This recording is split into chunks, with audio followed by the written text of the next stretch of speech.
me. I will be ashamed of you in front of my Father which is in heaven. Who is in heaven. So huwag kang mahiya. Kung ano man yung dahilan kung ba't ka nahihiya, sa'yo na yun, huwag mo na kami. Ma'am, Lailani. Lani, ano pa? Lai. Lai. Come here. Come. Ayan, lagot ka. Moves. Okay, Ma'am Lai, go ahead. Yes, you favor. Can I speak in Tagalog? Yes, go ahead. the favor is granted, however, you speak English after the Tagalog. Ano, parang comedy bar lang ng ano yung pagtawanan dahil nagkakamali. Okay, good evening everyone. I'm Leilani Balbos, 41 years old, and married, and we have two children. Ikasama yung English. Na-born again ako ay 2017.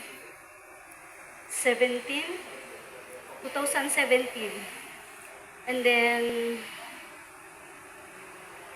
yun, diretso hanggang ngayon. Ano pa? Nagsaas ka ba ng kamay yung mag-future pastor? O pastor? Pastora? Yes po. Future pastor? Future. Di po ako nagtaas ng kamay. Ay, so yun. Kaya pala wala. So ano ka ma'am? Kung hindi ka pastor, hindi ka future, ano ka ma'am? Ano? Leader lang po. Leader. Ay, huwag nila lang yung leader. Kung walang leader, walang pastor, walang So, walang member. nabaptize po ako ay 2000. Parang 2000 or Tapos na po kayo. 2001. Kahit masaya na kayo, kami naman po masaya. Thank you po. Sige po. Wala po kayong gusto idagdag. Wala na po. Sa anak po. Ay. Okay. So, anong nakakaalala kaya? No? So, mag-hello muna tayo sa dalawa nating bagong kaibigan. Hello, Moogs? Okay, so wala kayong energy. Hello, Moogs? Hello, Moogs! Mga bata, tawagin naman, hello, Lai. Hello, Lai. May experience din yun mamaya, ha? Okay, sige. Oh, hello, Mark. Hello, Ay, Mark! parang wala kayong energy. O, sige lang, okay lang yan. Darating tayo dyan. Totally hindi mo kilala yung nasa unahan mo. Tawagin natin si Hans. Hans. Yan. Nice. Palagpakan. Si Hans. Shalom Aleichem, Ani Yohanan. 안녕하세요, 나는 이 Joseph nila. Hello, I am Hans. Handsome nila. I was baptized or I became a Christian 2014. And ano pa? Future pastor. I'm actually magulo kasi it's a bit weird because in Dagupan, the kids there call me pastor. And then I'm in Manila, I'm just brother. Yeah, Brother pastor. yeah. Do you intend to be a pastor someday? Yes, I do. How do you want to do it? How will you become a pastor? Just by following the word of God. We are going to study in a Bible school or Yes. what? I already finished Bible school. But not all people who graduate Yes. from Bible school become a pastor. Not yet ordained. Okay. Yeah. When do you plan to be ordained? In Jesus' name. Kailan? Okay, I can Yeah. help you. Yeah. We can help you with being ordained. Okay. Okay. Now, any message to your classmates? Because you came here alone, but you will you will not come out alone. Kaya niyo yan. Hallelujah. You'll never be alone. Girl. You're not Okay. alone in Jesus' name. Any expectation about what will happen in this 3 days?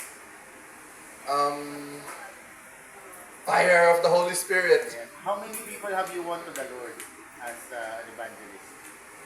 How many people have I? I saw you stood up when telling Yeah. us that you've been doing evangelism. How many na ba?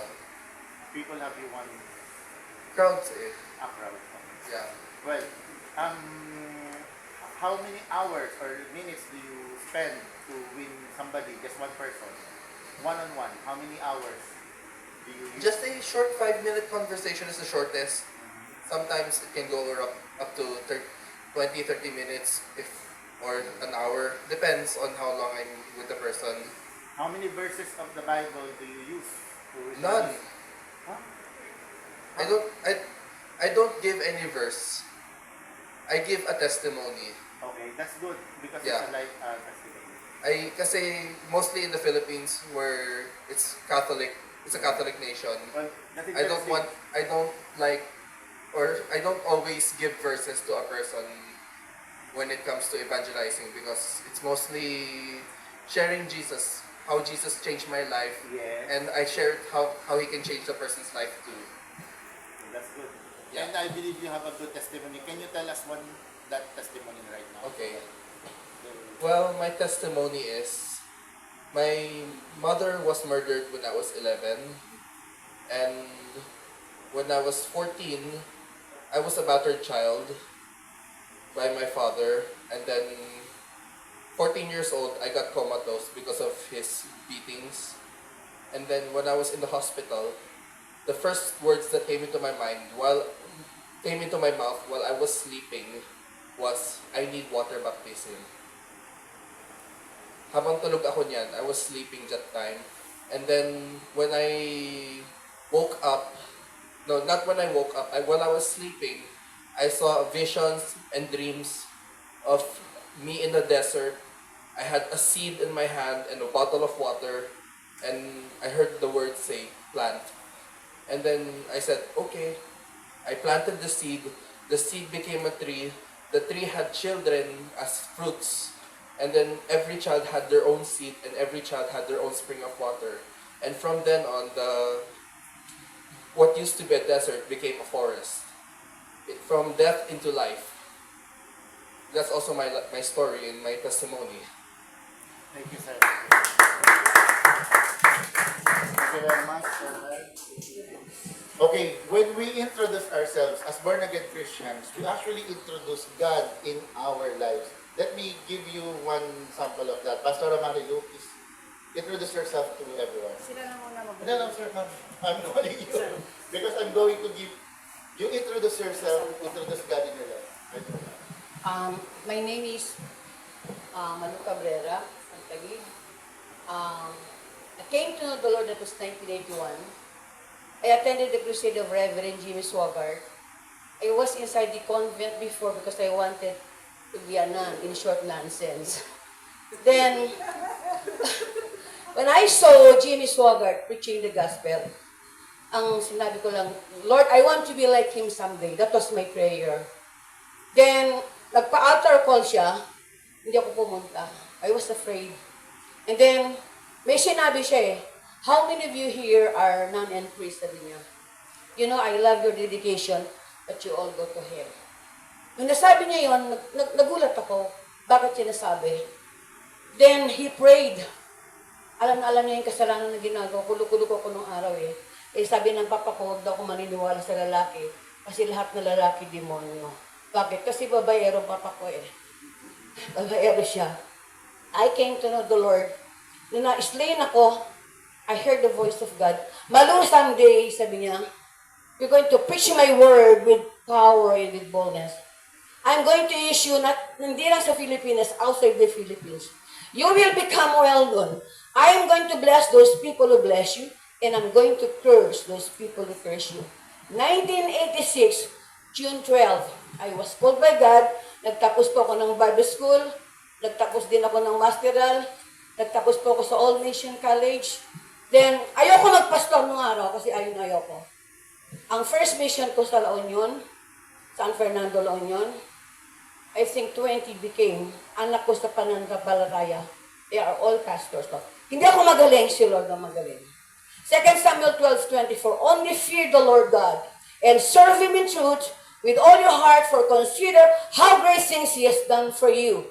I was born in Cagayan Valley. Ang lolo ko, unang-unang judge ng Amulong Cagayan, nag-run na mayor. Nung siya ay naging mayor, pinatay po siya. That was 1970. I was 6 years old noon. I am already 61 years old. Mahigit na ako ngayon. Then, I give all the glory and honor to the Lord because God is really great. Tumakbo po ako sa kongreso ng First District ng Global City. My name is Gloria Cabrera. Ayan, ngayon hindi ako tumakbo. Praise God. I give all the glory and honor to the Lord.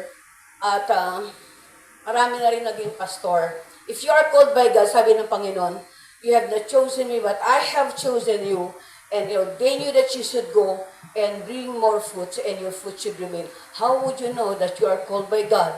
Kung dun sa mga sinishare mo, may nanatili, you are called by God. Proverbs 27 verse 1. Do not boast about tomorrow, because you do not know what is going to happen between now and then. We don't even know. 2 Samuel 12:24, only fear the Lord God and serve Him in truth with all your heart. For consider how great things He has done for you.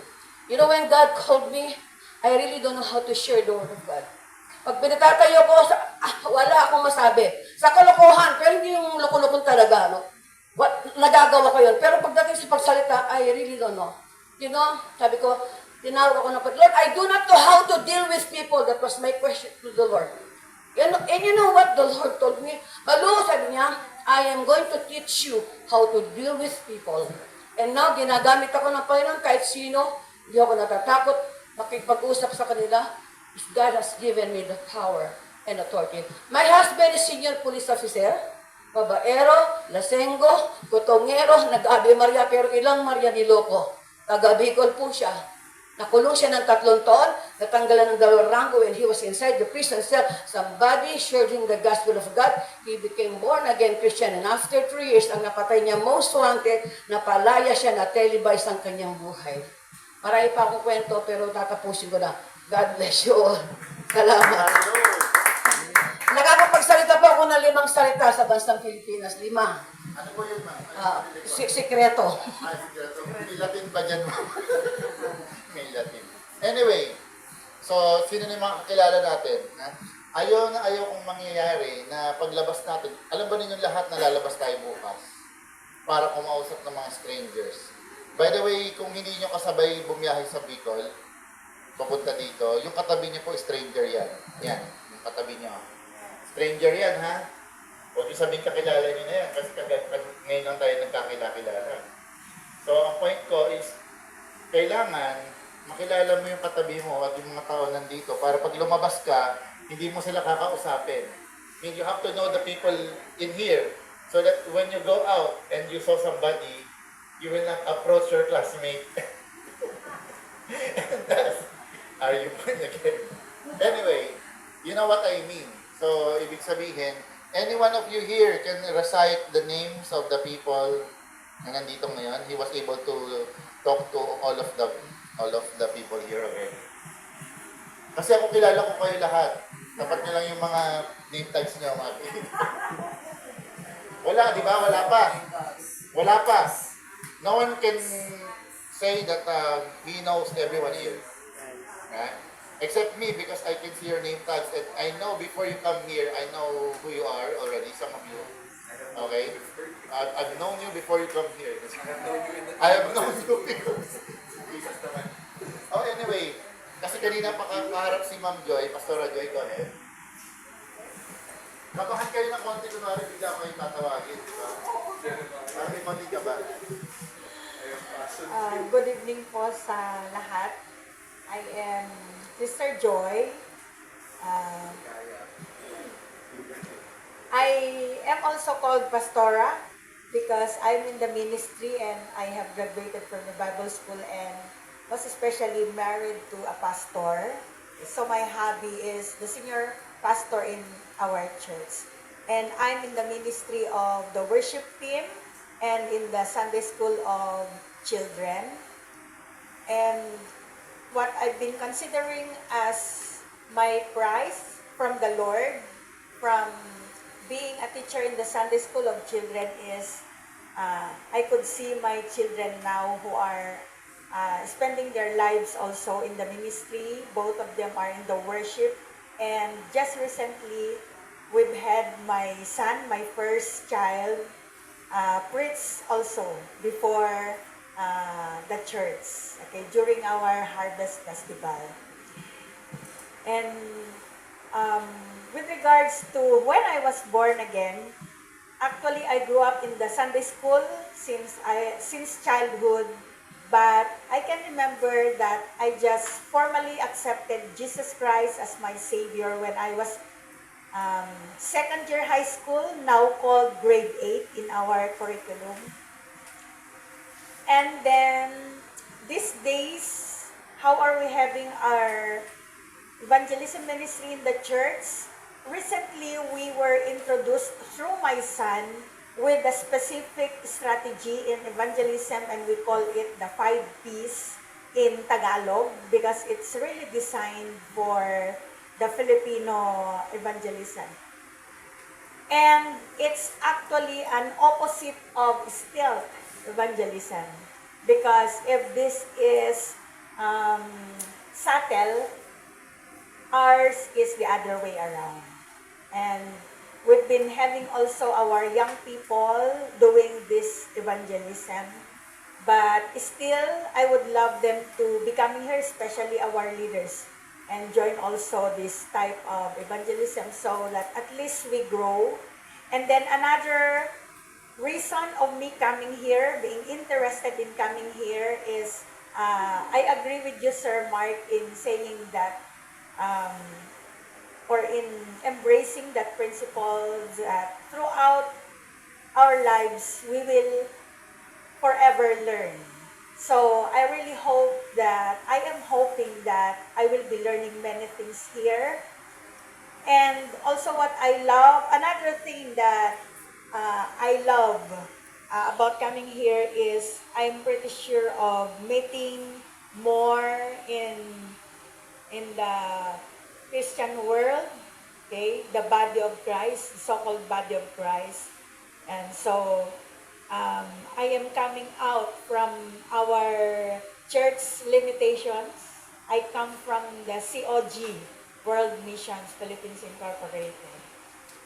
And I'm excited of how we're going to have the 4 days or 3 days, 3-day sessions and activities for the Dunamis Skilled Evangelism. May we enjoy each other's company in doing the work of the Lord. Question now. How many years have you been a pastor?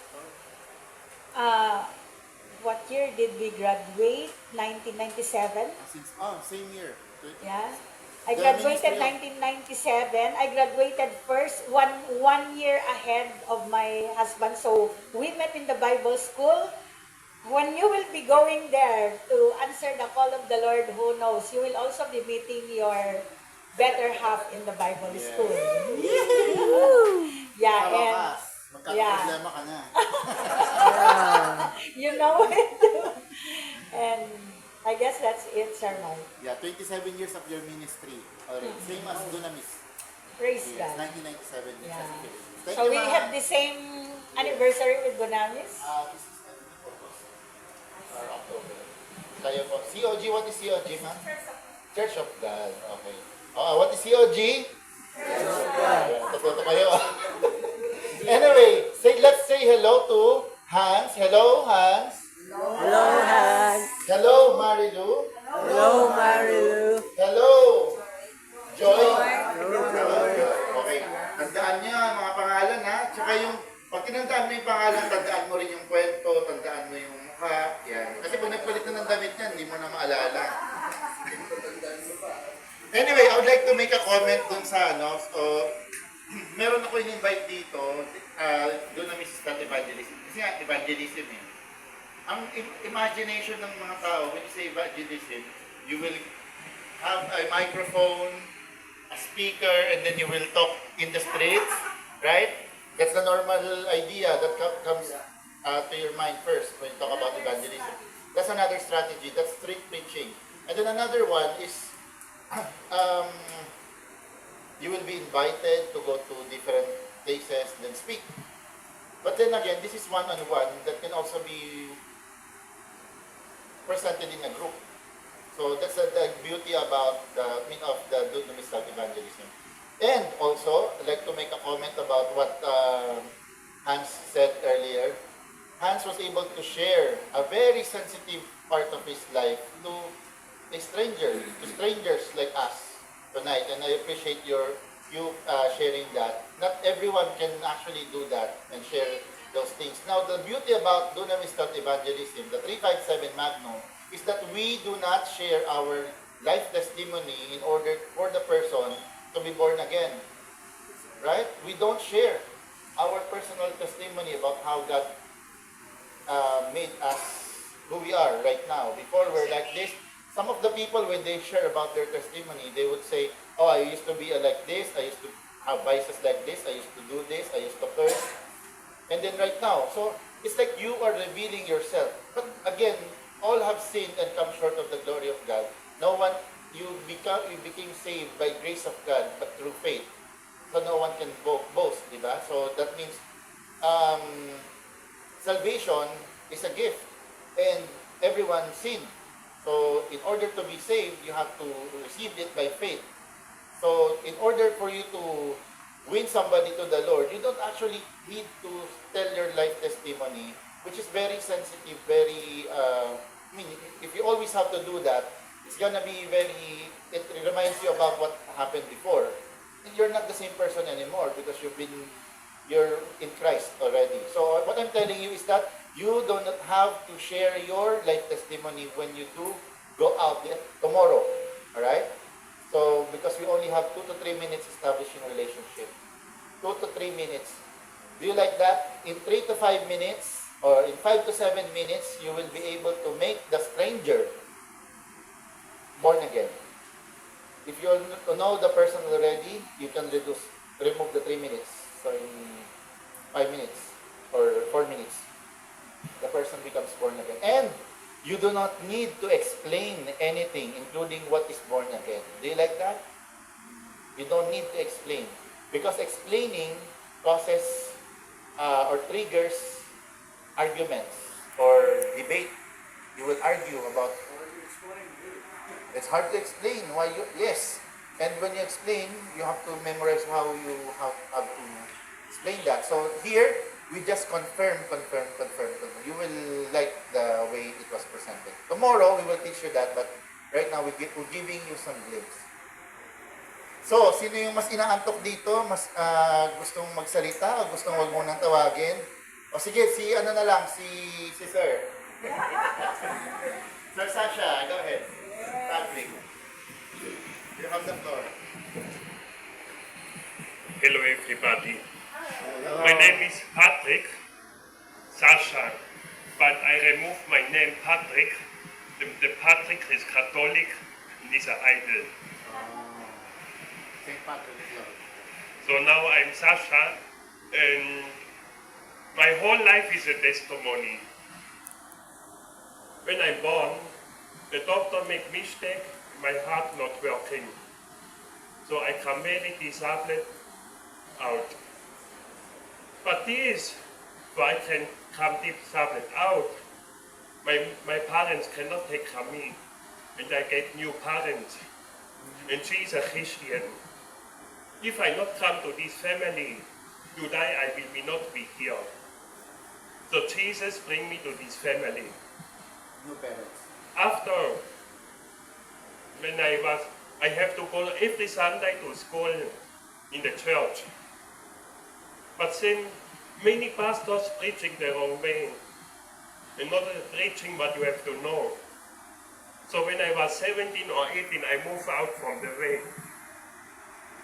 I get baptized like 17-year-old, I get baptized. Speak, yes, I want Jesus. But when I was 18, I go out from the way. I go to Thailand.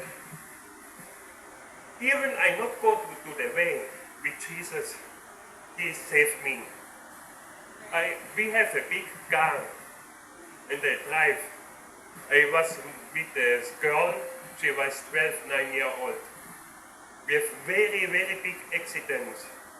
The car is 100% broken, you have to throw away. But me and the 12-year young girl no have anything.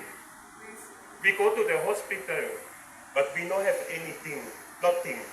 But the car you can throw away. I not go with Jesus, but He protects my life all the time. Then He has a very big plan now. And why I'm now here, in Thailand I get a pastor. In the Philippines, I come to Philippines doing children ministry. I go to Shell. Last December, I go to Nigeria, in Africa. I get anointed as a pastor. So I'm a pastor from Thailand. I'm a pastor from Nigeria. In Nigeria, the temple is a temple for 45,000 people. So 45,000 people can go every Sunday in the church. I'm a pastor from this church. But when I come back to Philippines, I speak no. I will not be a pastor. This is not me. I will be what Jesus do it. And this I will give you to your heart. When you are a pastor, you have to stay in one place. You have to stay in one place, you cannot go out. And when not Jesus call you, you are a pastor. When you're not 100% no, you are a pastor. And you doing the pastor, you can go for this to hell. So really listen what you want. Really listen to God. And for me, I speak no. I'm not a pastor. I'm an evangelist. So I'm an evangelist. I can go to Shell. Every church call me. I go to there to preach. If you call me, I go to there to preach. I'm not in any church. Then when you call me, I come to preach. So now I'm in the Philippines and I make this school. I'm learning more and more. What I can do in the ministry.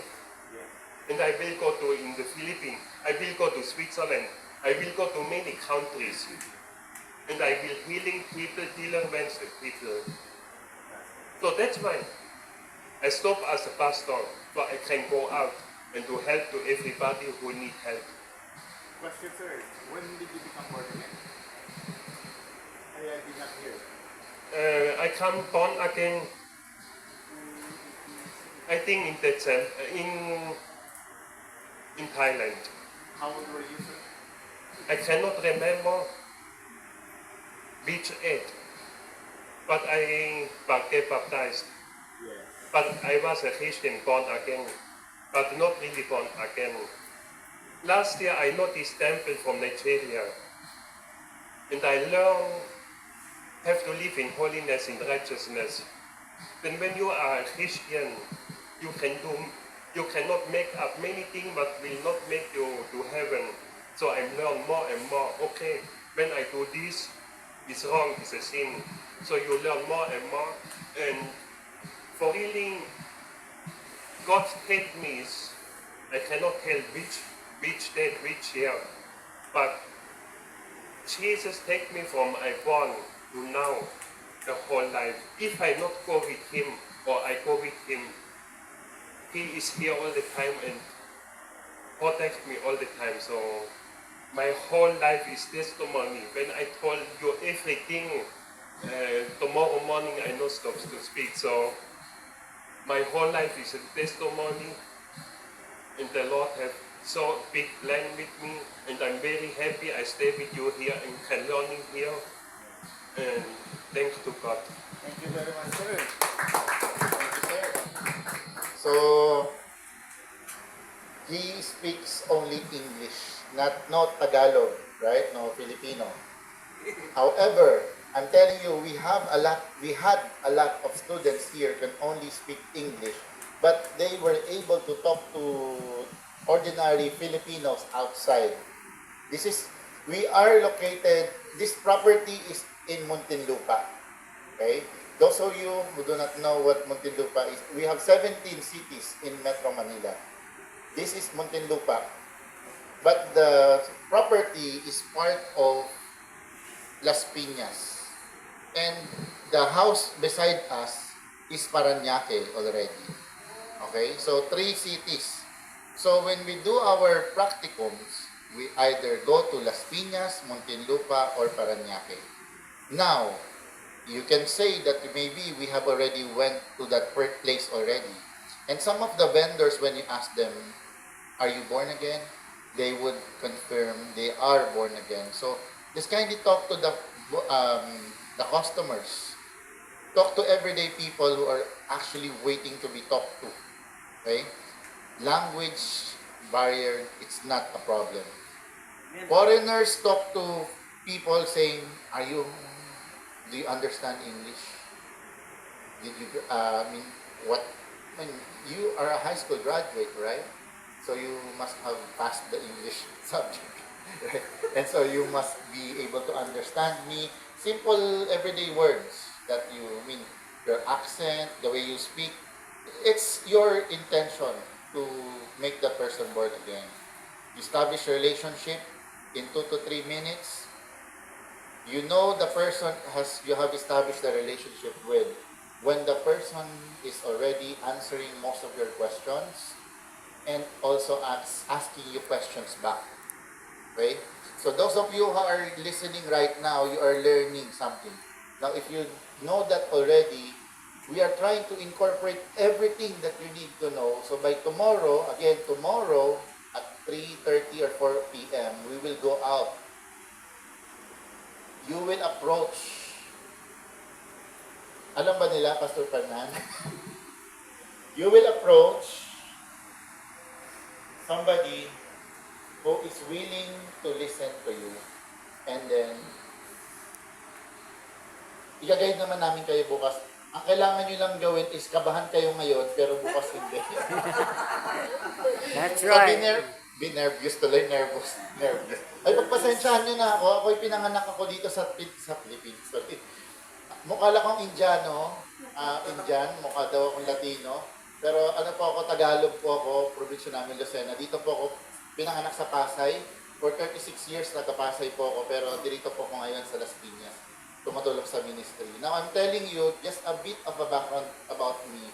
I worked as a writer for 20 years. Writer po ako. Sulat. Sa dyaryo, bulletin, star, ganyan. Yes, right. And journalist po. And then, I worked 7 years sa BPO. Sino dito nag-call center? Sir, umamin na. Thank you for calling. This is Mark. Ganun. Alam niyo yung Google, Apple, Amazon. Yan. Yan. Doon ako trabaho. Pero vendor lang naman. Hindi naman yung in-house.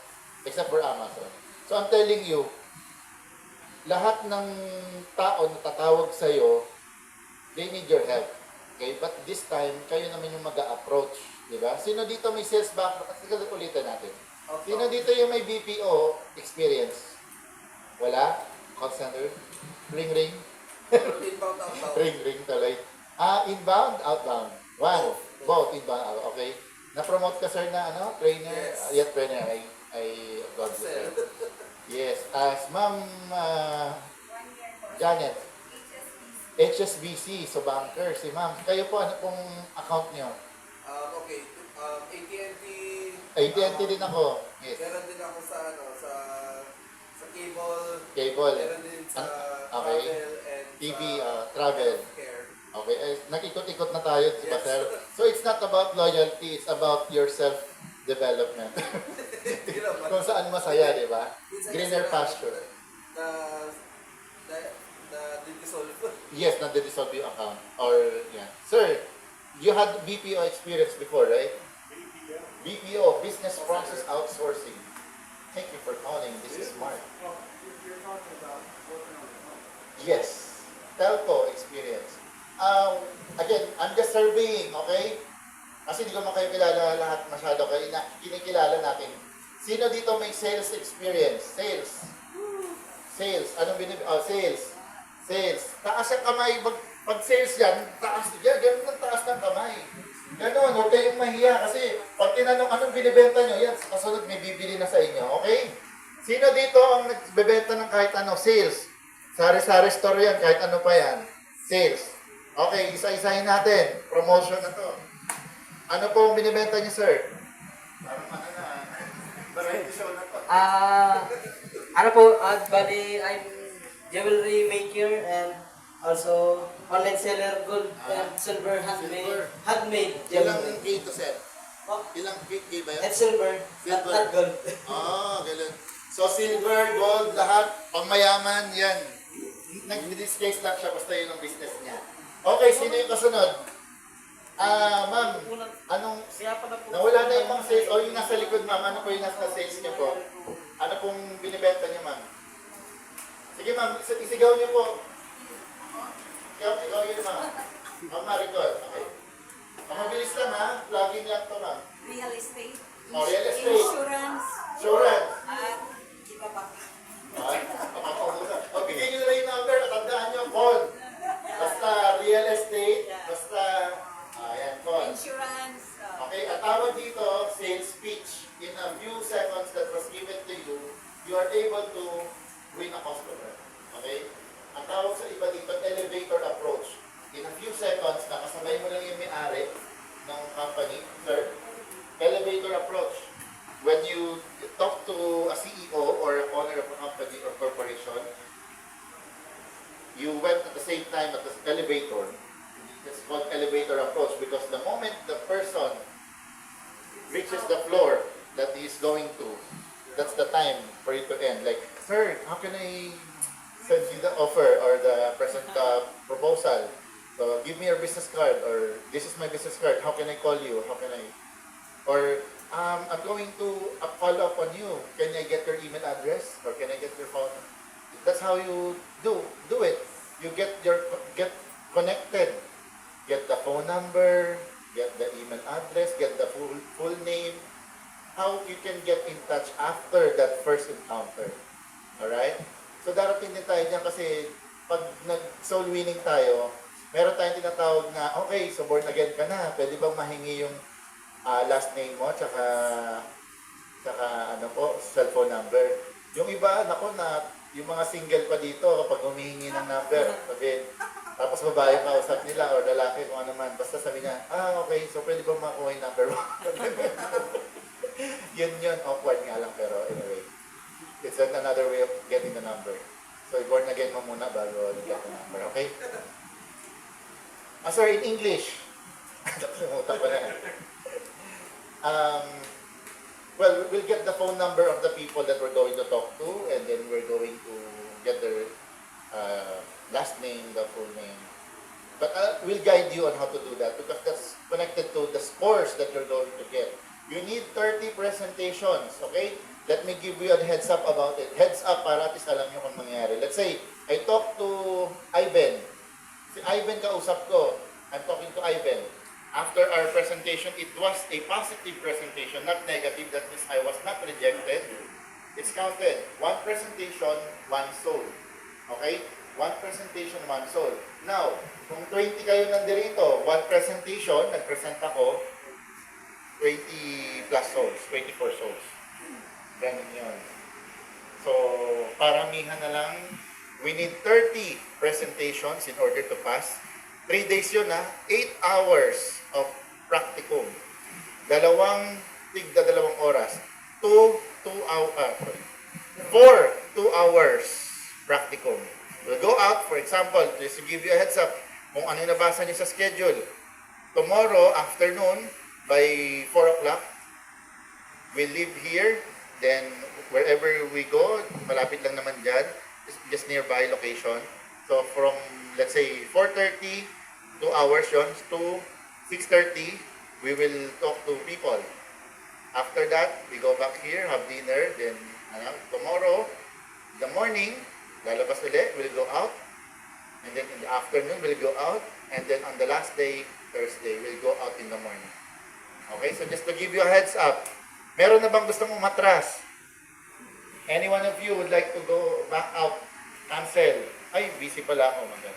So, syempre, wala, di ba? Wala. Pakisarap po yung pintuan. Pakilak po yung pintuan. Okay, meron ba excited? May kinakabahan? Okay? Pwede po kayong kabahan ngayon, pero bukas hindi. Kasi kapag hawak-hawak nyo na yung Bible, nanginginig kayo, gumaganon yung kamay nyo doon sa ay, okay na. And hindi pwedeng take 2. Bawa, sorry, I forgot the prayer. Next time na lang.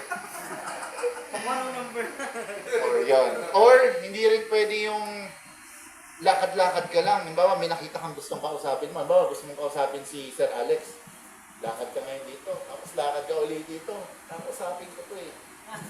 Kaya sa pinaghinalaan ka na, tumawag na ng guard, meron umaaligid-aligid sa akin. Pag nakita mo, when you see the person for the first time, and you're planning to approach the person, don't procrastinate. Kasi, I'm going to approach this. No, I think, you're doing footwork.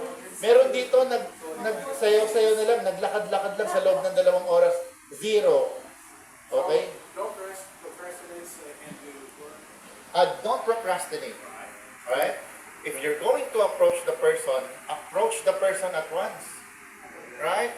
But you have to approach it in a proper way. Don't approach from the back of the person like, excuse me, sir. No. You have to be approaching the person like, in a way that is acceptable. Acceptable, ibig sabihin, if you don't want it done to you, do not do it to others. Okay? Try me, for example, anong first name ulit, sir? Lemuel. Okay. As in, kunwari hindi ko alam yung pangalan ni Lemuel. Sir, ang pangalan mo? Okay. Mabait siya kasi binigay niya yung pangalan niya. Pero when you ask a person's name, you actually don't ask a person's name like that. What you do is, sir, ano nga pala name mo? Ako nga pala si Mark. Ano ang name mo?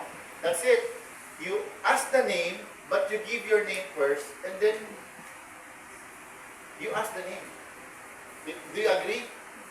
Kasi, pag tinanong mo, ba't mo ba gusto malaman yung pangalan ko? Yun, yung tatakang ngayon siya.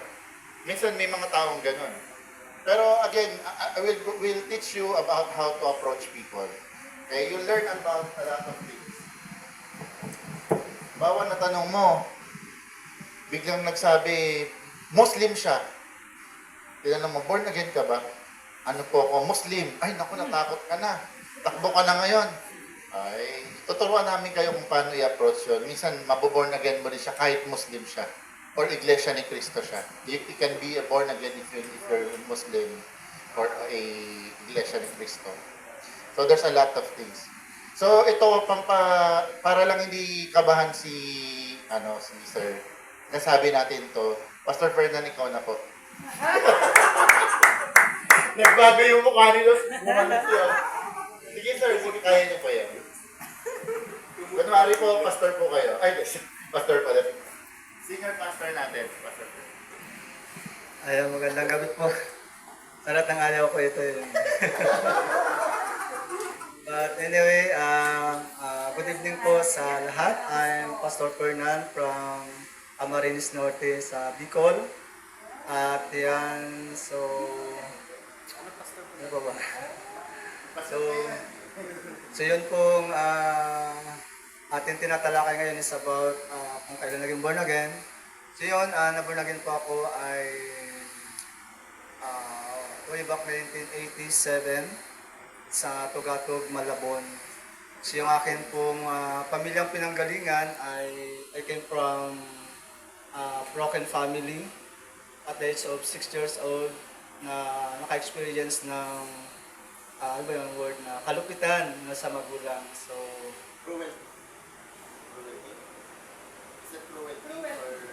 Cruelty from parents. yes po.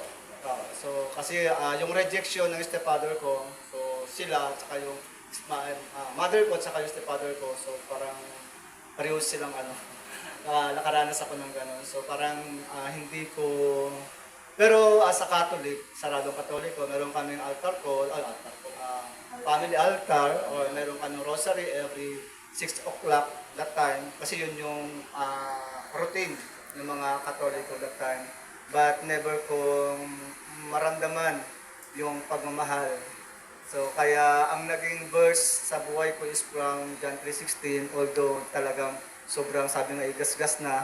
Pero yan po talaga yung word na narinig ko at binahagi sa akin ng isang babae from Tugatog, Malabon at the age of 17. So doon ako nakakilala sa Panginoon.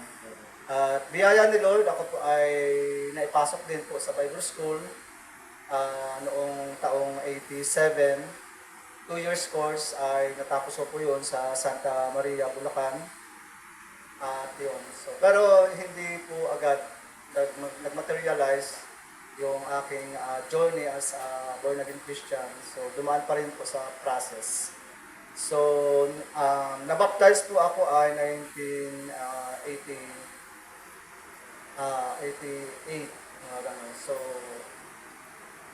ayun. So, mahirap kasi hindi talaga ako nakapagtapos ng pag-aaral. So, kaya nga ayaw ko na mag-aaral sa English kasi talaga pong from 1983, yun lang po yung time na nakagraduate ako ng elementary. So, wala na pong nangyaring school, educational background. So, yun lang po yun. So, sa akin, ang tinatayuan ko po yung calling ng Panginoon. Kasi alam ko, ang Lord yung nagdala sa akin kung nasaan ako ngayon.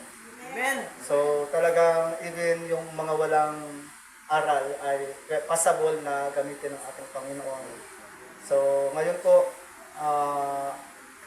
ako po yung tumatayong district overseer ng Bicol. But yun nga, sabi ko nga ay kung pwede nga lang maghanap ng iba ang national, talagang mahirap para sa akin.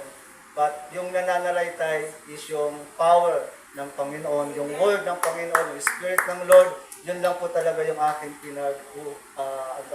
pinanggagalingan ng lakas ng loob para, lalo na po sa amin sa Bicol, meron kaming 8 daughter church na kung saan ay daughter churches na hinahandle ko. So kaya medyo talagang, ang tawag dito, sobrang hard yung trabaho. Pero Sino po dito yung pinapastoran nito?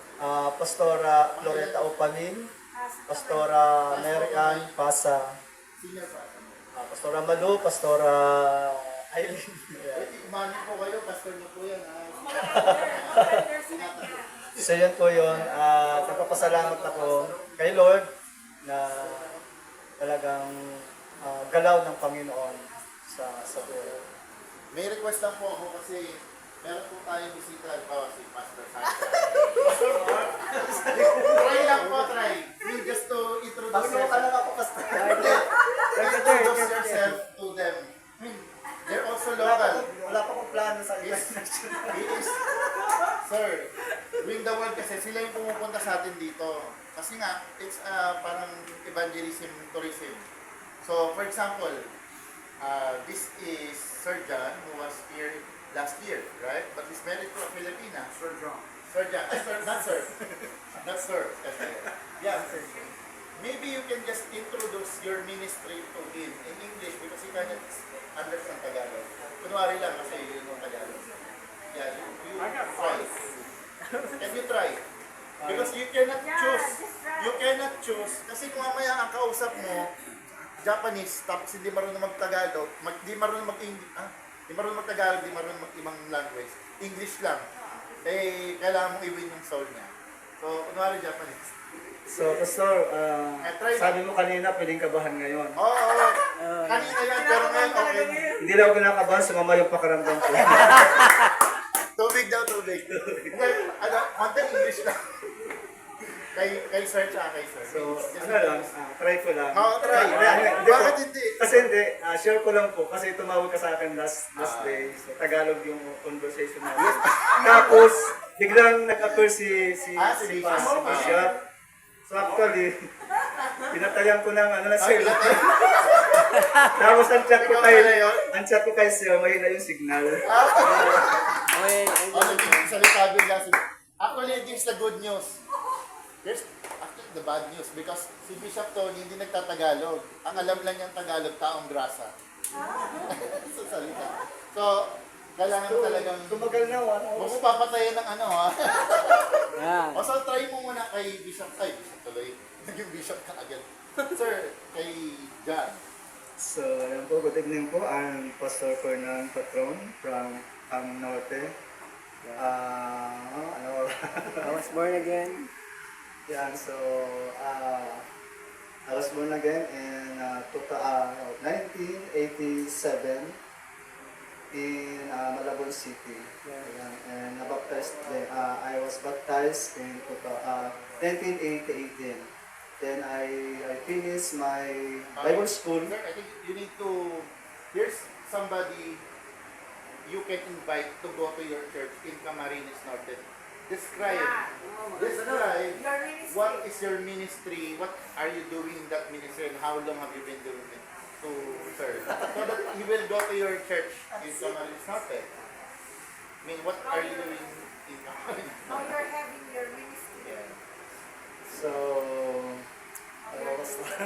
Sige, try nyo lang po. Pag nagkamali, itatama natin.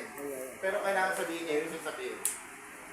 Invite them, the couple, to go to your church. They invite you to go to Camarines Norte.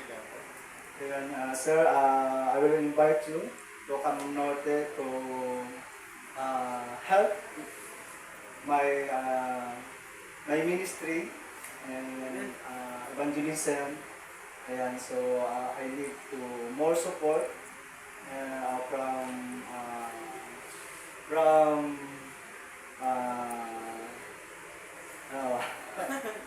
ayan, sa mga sa mga servant from the servant of God. Short but sweet. Yes. Diba?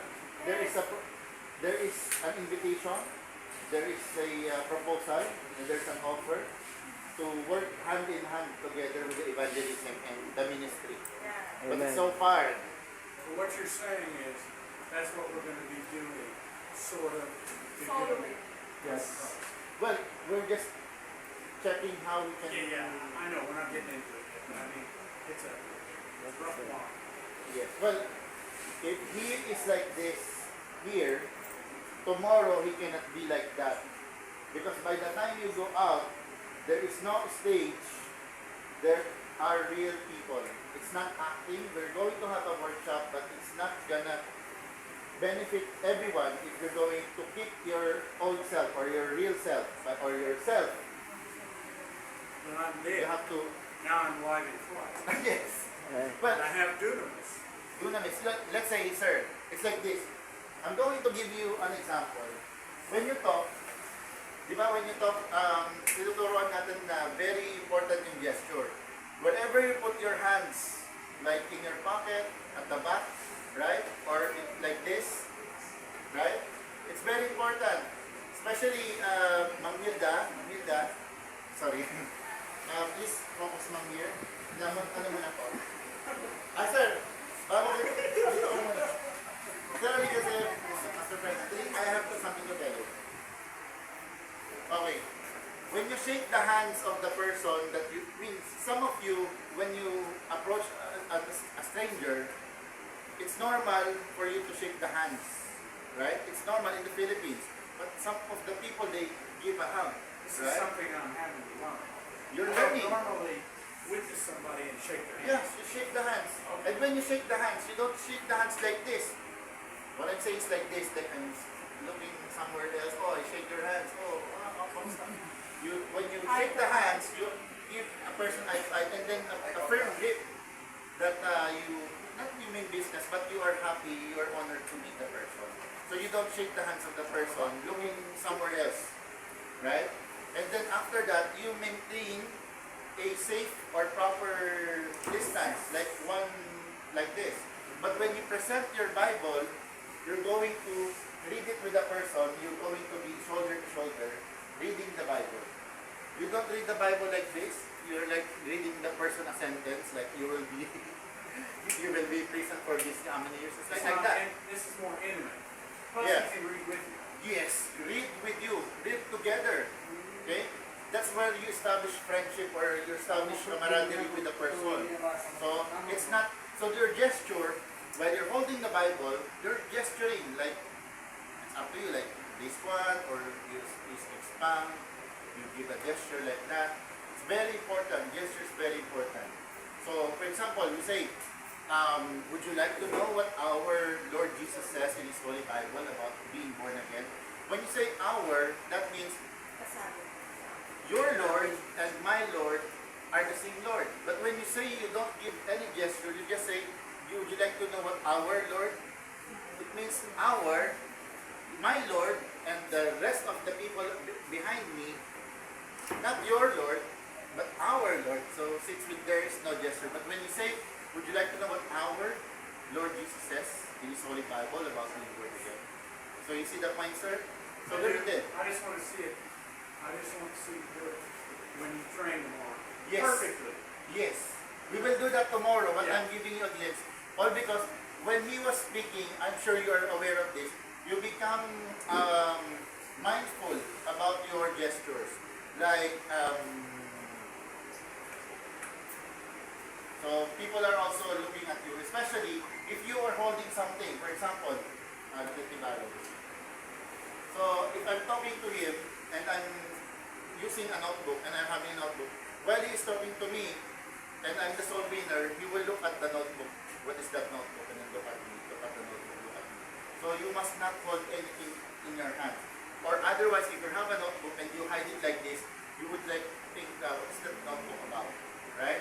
Because after this, is he going to sell me something? Is he going to offer me something? It's not like that. So it's going to be very important that you don't hold anything while you're talking to a person.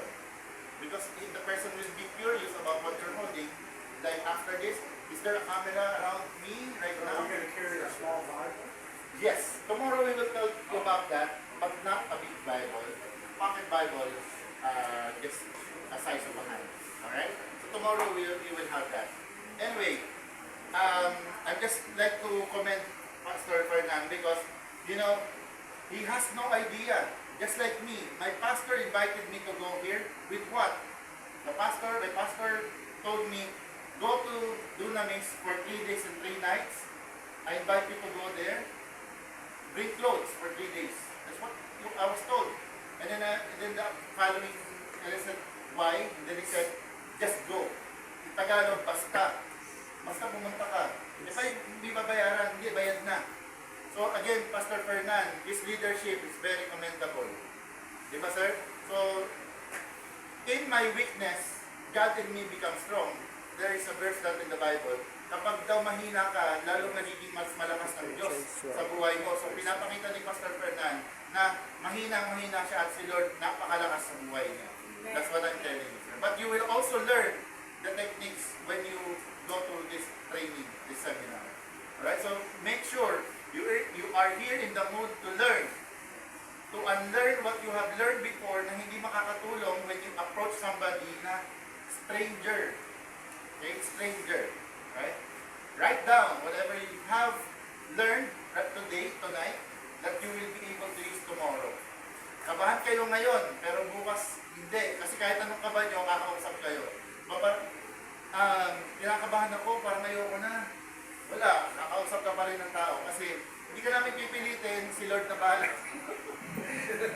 Mapipilitan ka, basta sabi ko sa'yo.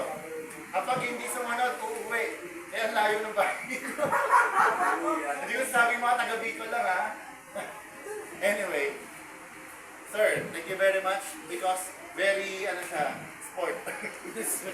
And malakas ang loob. Diba yung lakas ng loob niya, pinaghuhugutan niya ng confidence niya is coming from the Lord. His enthusiasm, God in him is very strong. And that's what will make him succeed sa evangelism. When you know, you practice, and you practice until you make it perfect. Again, when you know. So, meron tayong tatlong bagay. Comprehension, baka hindi maintindihan. So, intindihin. Paano maintindihan? Ask why. Bakit? Ask why, and then get answered. Okay? And you comprehend whatever is being discussed. Second, confusion. That means you know it, but you know something different. So you have to ask, how? So to remove the confusion, you ask how. How do you do that? How did you do it? Right? So to remove the confusion. But sometimes, kahit alam mo na, kahit wala na confusion, there is what we call forgetfulness. Malilimutin. We forget things. So how do you deal with that? How do you address forgetfulness? Reminder. Walang gamot sa nakakalimot kundi paalala. Diba? So, in English, there is no medicine for forgetfulness, but reminder. Ano ba? Kinabahan tuloy ako. Anyway, that's it. You just need to be reminded. You need to practice and practice. We will have a workshop. We will have an evaluation tomorrow. But there will be a lecture by Bishop Tony telling you why we have come up with this kind of formula. It's a simple method. But you have to follow it verbatim, word for word, flawlessly. Okay? So you have to whatever evangelism method that you know before, you don't use it during the practicum. Use only what we will teach you tomorrow. Okay? So, we agree to that. You don't win the people outside tomorrow using your own method. We will use the method of Dunamis. Okay? So when you submit your scores, and then we will verify if you are actually flawless. Flawless means no mistakes. Hindi yung sa skin lang ha. Flawless. Okay? Sino flawless dito? No mistakes. Okay? Parang walang mistakes, di ba? Kung hindi ako nagkakamali, perfect ako. Ibig sabihin, dapat walang mali. Kasi kapag ang kausap mo na, if you're talking to your family, your father, your mother, your brother, your sister, right? And you want them to be born again, you cannot make mistakes. If you skip something, if you add something, if you remove something, if you change something, that's no longer the presentation. And sometimes you will be, you will lose track. You cannot do it anymore. And then you will invent a lot of things. It's a different presentation entirely. Okay? So to make yourself ready and prepared for the next thing to do, because the moment we're done, right? And merong nakaka-zero. There are people who got 0 on the first practicum. Again, the first practicum is the worst practicum ever. So if you got 0, at least when you get 1 on the next practicum, you got 100% improvement, right? Okay, but I have seen a lot of people, even naka-0 lang sila. That means 0 means you cannot even approach people. And sometimes, you get to be rejected. Kinausap, reject. Lahat ni-reject siya. O sabihin niya, lahat ni-reject ako. Ano ba ginagawa mo? You got rejected, what are you doing? What do you ask? Alam niyo, may nagtanong. Wala siyang suot na relo, wala siyang dalang cellphone. Ma'am, ano pong oras na? Salit po kayo.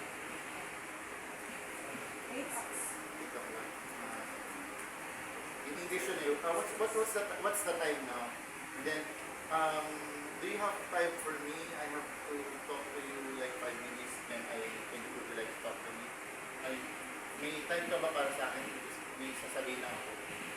Okay, so that's why it got rejected. Ikaw ba, kapag kinausap ka ng tao, ano nga pala oras ka sa'yo? Tapos, may oras ka ba para sa akin? Para kausapin? Hindi ka nga kilala. Paano ka kakausapin, di ba? Totoo yun. It happened in real life. So that's why he got 0. And then what he did is like, he walked far away from us that the monitors cannot see him. That's what he did. And so he learned that, I've been doing it incorrectly, so I have to correct it. You know how I corrected it? It's what I did or what happened. He's still needing some scores. So what happened was he said, pray that the Holy Spirit will talk to the next person that you're going to talk to. Before you approach the person, you know that the person has been talked to by the Holy Spirit, that somebody will talk to him, and he has to be receptive. Or not submissive, but receptive to what you're going to say. And it happened. I did not know what he said exactly, but I told him, just pray, and then start with hello, and then end with goodbye. Okay? Hello? Okay, goodbye po. Okay, go. But it start with hello and end with goodbye. And it was, he passed. Okay? Not away, ah. You passed the class? Yes, not away. He did not pass away. Okay. So, tutuloy pa ba natin to? Amen. Pastor June? Go ahead. Diyan pala. You want me to do it now? Or Yes. Question. Okay. Kindly introduce yourself. Okay, can I get here? Yes, sir. Of course. Pastor, yeah. Testing, 1, 2, 3. I just want to tell you guys, which is important to me, may not be important for you for me to say this, but I told myself that I'm going to do everything exactly the way it's taught to the letter, if I can. And I'm if I forget something, I forget something. I hope I don't. But I intended to do it the way it's taught. I'm going to tell you why. I've been in sales many years. And each time I worked for a different company, they had a different sales pitch, a different way you do it. And if you do it different, see these guys in companies, product X, they've done it a lot longer than I have. I've never sold it before. So they teach you the way to do it, and you become successful. So I believe that if you listen, be attentive, do what he says, you'll be successful. Is it okay I'm saying this? Very much so. Okay. And about being afraid, first time I preached 15 minutes and I just went and sat down. I had more to do. But the first thing that I did was pray. I get out of the way, God, let the Holy Spirit move. Well, I preached my message, and at the end of it, they were on their feet, praising God, jumping and all this kind of stuff. Holy Spirit fell, convicted people. There was repenting going on. I didn't know I didn't know what was going on. Somebody come up to me and says, "Yeah, we've been having a struggle in our church. That was really good." I just followed the Holy Spirit. I was scared to death. And then somebody else got up and started preaching. I thought, I shouldn't have sat down. I should have finished. But the point is, I was scared. But it was powerful because I trusted God. So number one, do it exactly the way they say. Number two, you're a Christian. Okay? So you have the power of the Holy Spirit. You have the mind of Christ. Okay? Not like I have the mind of Christ, know everything. But as I ask God to help me, he puts things into my mind. And listen to what he says about... Actually, it's like this.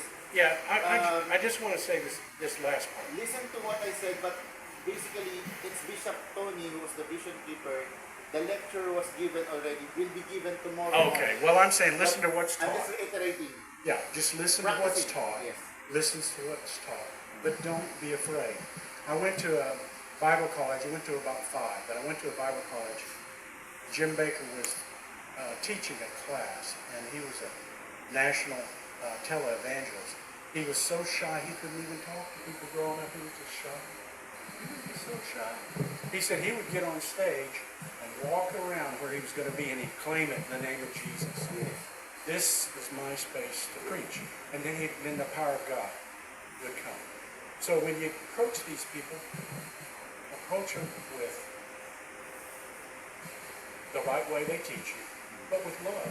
Look them in the eye, do the things they say, and know that you're called to do this, and you don't have to back up. Just be confident. Be confident.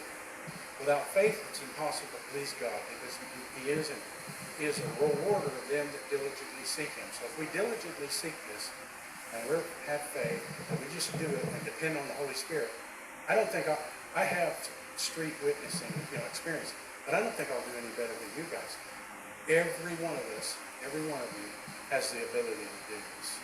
I just want to say that. I have a question. How many Okay. years do you have in sales experience? Do you have? Okay, when I was saved at 4. Okay.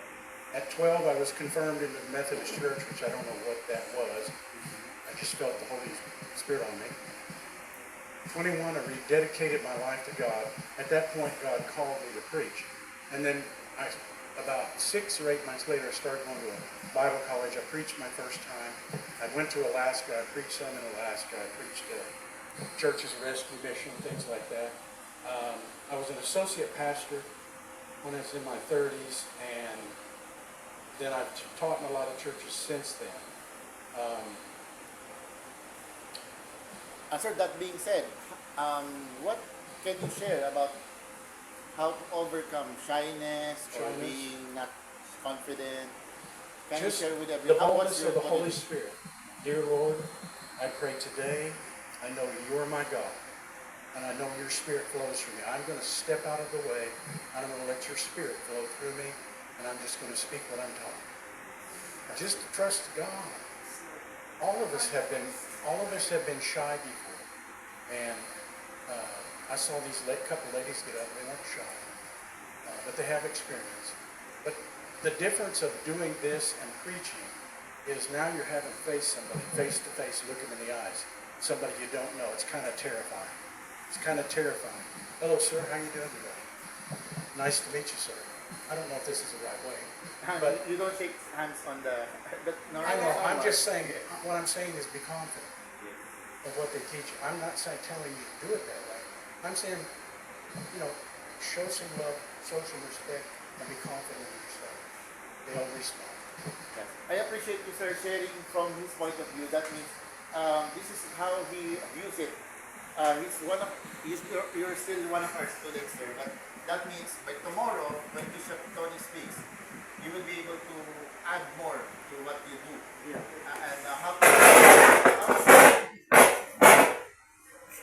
I admit, I don't know the way you do it.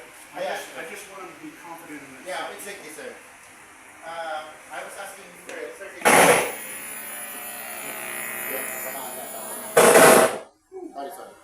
Sorry for that.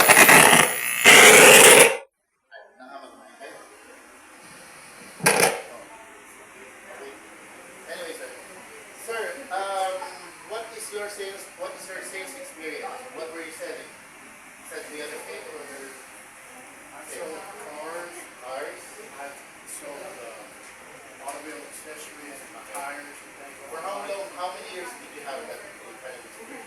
I don't remember how many. 30 years? 40 years? I was 14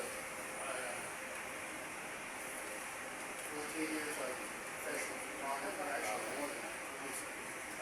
And I had to take the pictures, get them to pose, get them to smile, and do it. And then I sold the picture. So many years. Many years. Okay, thank you very much, sir. Okay, so that being said, hindi tayo lahat, not all of us have that kind of long-term experience in sales or we're not able to go to other countries. So, but then again, just follow the curriculum. Tomorrow, whatever we will learn, just do it. Just remember what is being taught, understand, read, and be ready. Practice with your partner, just like that. Before you go up, we will not let you go up unless you are ready. Okay? If you're not ready yet, and you don't want to go out, it's about time to go out, you go home. Anyway, what is the number one reason people don't evangelize? Okay? The number one reason people don't evangelize is fear of rejection. They do not want to be rejected, they do not want to be persecuted. Okay? And the number two reason why people don't evangelize is that they do not know what to say. Hindi nila alam sasabihin. Since they don't know what to say, that causes fear of rejection. So what we're going to do tomorrow is we will teach you what to say, how to say it, right timing, and to establish relationship more effectively. Okay, that's gonna be tomorrow. So if you fail in establishing relationship, you do not expect to have a good presentation, right? So if you did not establish a relationship. So again, tomorrow we will teach you more about that. But again, let's say hello to John. Hello, John. Hello, John. Nantok na ba kayo? Hello, Sasha. Hello, Sasha. Hello, Fernan. Hello, Fernan. I-skip namin kayo kasi pinag-iisipan niyo pag sabihin niyo. Si Ma'am Hilda muna kasi sabi niya kinakabahan siya. Let's call Ma'am Hilda because she said, I'm nervous. Okay, right, you. You go ahead. You go with the flow. Kasi pinakabahan ako. Kasi maikli. O, pag kinakabahan, humahaba. Sige. Yes. Hindi graduation to Introduction lang. Sige. Sige mo guys. Good evening to everyone. I'm Pastora Hilda from Bulacan. This moment I'm scarred because they have two foreigner.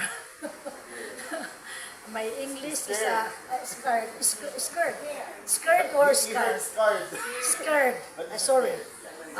Because they have two foreigners Oh, my English is a little.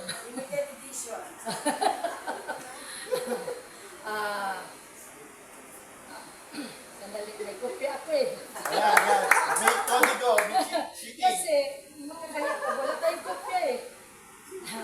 Sandali lang ha. Ay, by the way, kapag may kausap kayo, ma'am, interject lang ako. Ay, ayun na. Pag may kausap kayo na stranger, huwag kayong magbabasa sa cellphone. Sa ganito ko sasabihin ko, kailangan ganito sasabihin ko, hindi ganun.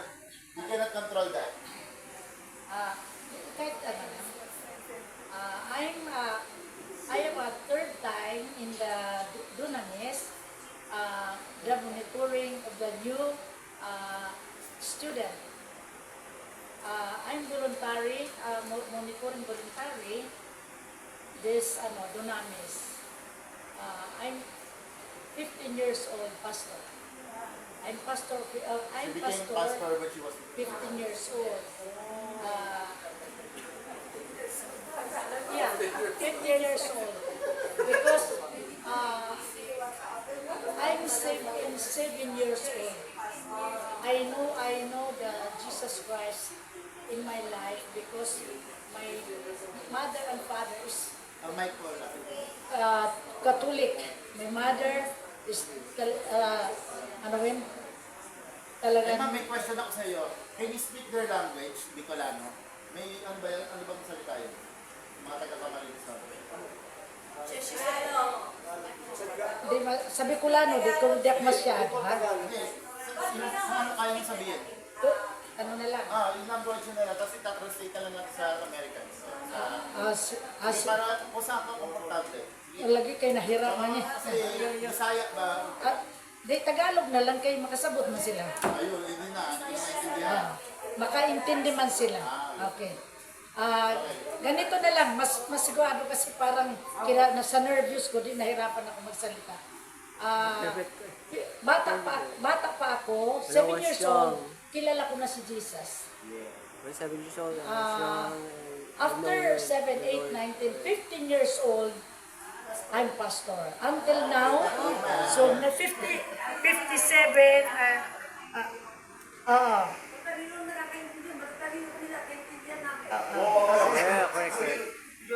nag-start ako ng bilang pioneering assistant pastor ni Pastora Nini nung time na yon na 15 years old ako.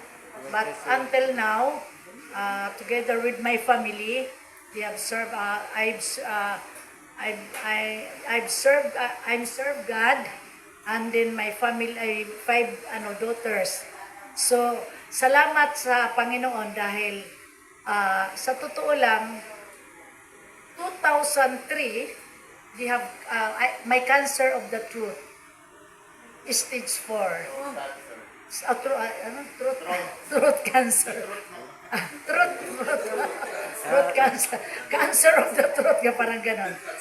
Then, dahil na nag-backslide ako ng matagal na panahon, kaya ang tao, 3 bagay lamang kung bakit ang tao nagkaroon ng karamdaman. Number 1, nagkasala sa Diyos. Pangalawa, gawa ng kaaway. Pangatlo, kalooban ng Diyos. Kaya nangako ako sa Diyos na pagka pinagaling ang aking cancer sa lalamunan, maglingkod ako sa Kanya habang buhay. Translate to them, just like to tell you that she became pastor when she was 15 years old.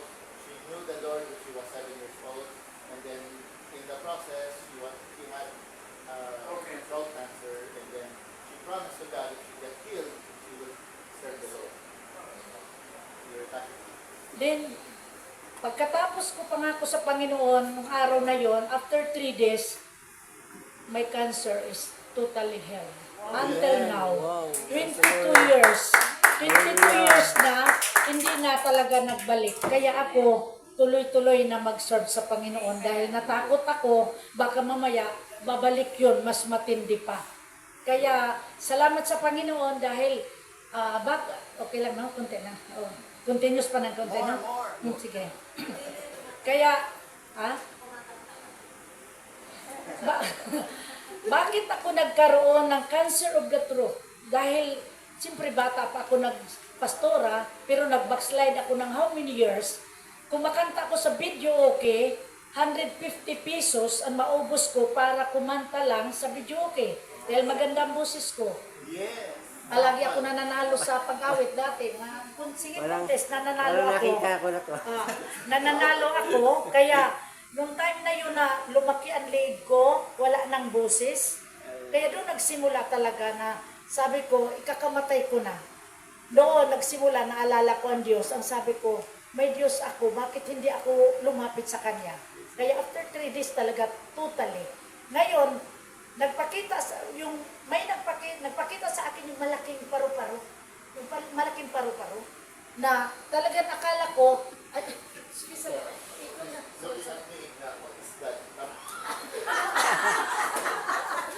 butterfly, big butterfly. This makes sense to us. Big butterfly na nagdala ng mabango, sobrang bango nung ano na yun, nung butterfly na yun. Butterfly. O diba, sobrang bango yung butterfly. Akala ko may nabasag na pabango. Pero yung pala, hindi. Kaya simula noon na nagpakita ang Panginoon sa akin na yun, pabango. Napakabango ang ano ng Diyos presence. The presence of God is very mabango. Sobrang bango. Kaya sabi ko, until now talaga, sabi, di pwedeng di ako magpapatuloy na maglingkod sa Diyos. Kaya sana kayo rin. Yes. Hindi pwede sabihin nyo sa sarili nyo, total may Diyos. Sabi pa nga tayo nagkakasala. Ayoko nang balikan yon kasi pinagaling ako ng Diyos 22 years na, until now, wala na. Totally wala na.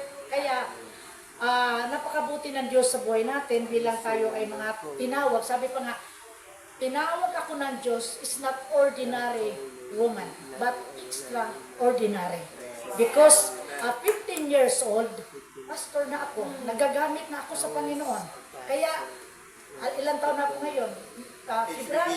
February 22, 58 na. I'm 58 years old by February.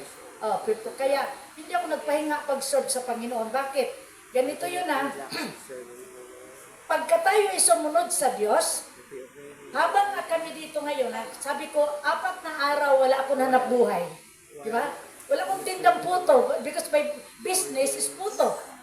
Kanina yun. Kinain ninyo kanina. Business ko yun. Pero tingnan nyo. Habang nandito kami ngayon na nagsasalita dito. Kanina pumapatak yung kita ko. Umabot na ngayon ng 5,000, 6,000 ano?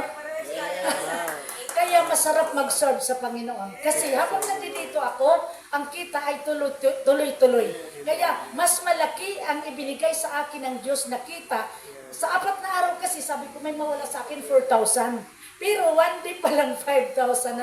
Wala pang one day, ilang pang oras. Kaya masarap mag-serve sa Panginoon. Talagang wholeheartedly, pag nag-serve tayo sa Panginoon, maniwala kayo. Talagang God will provide anuman ang ating pangangailangan.